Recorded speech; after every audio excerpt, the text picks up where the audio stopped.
One day, in the quiet countryside of Scotland, a young boy was playing near a swamp when he suddenly lost his footing and fell into the thick, muddy water. The more he struggled, the deeper he sank. Terrified, he screamed for help, his cries echoing across the open fields. A poor farmer named Fleming was working nearby when he heard the desperate cries.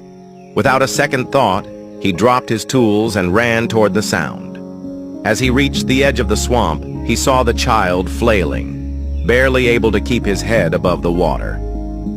Thinking quickly, Fleming grabbed a long, sturdy branch, waded into the muddy ground, and stretched it toward the boy. With great effort and at the risk of his own life, he managed to pull the child to safety.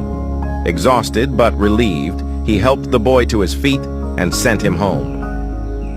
The next day, a luxurious car stopped in front of Fleming's modest hut. A wealthy man stepped out, approached the farmer and said, "I am the father of the child you saved yesterday. I cannot thank you enough for saving my son's life.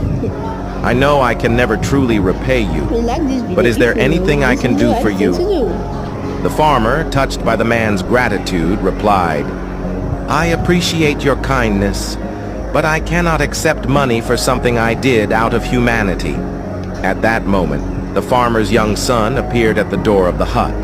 Seeing the boy and noticing the humble conditions in which the farmer lived, the wealthy man had an idea. He said, "If you won't accept money, then let me offer something else. Let me take responsibility for your son's education." The farmer hesitated for a moment. Sending his son to a prestigious institution was beyond his wildest dreams. But realizing the incredible opportunity before him, he nodded in agreement.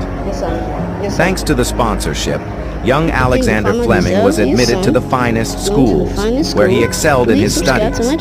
He later attended St. Mary's Hospital Medical School in London, where his relentless curiosity and scientific brilliance led him to a groundbreaking discovery: the world's first antibiotic, penicillin, in 1928.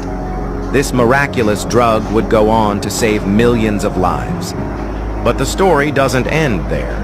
Years later, during World War II, the wealthy man's son fell seriously ill with pneumonia. His condition was critical, and his survival seemed uncertain. He was treated with penicillin, the very drug discovered by none other than Sir Alexander Fleming. That wealthy man's son was none other than Winston Churchill, who later became the Prime Minister of Britain twice. This story is a powerful reminder that kindness has a way of coming full circle. A selfless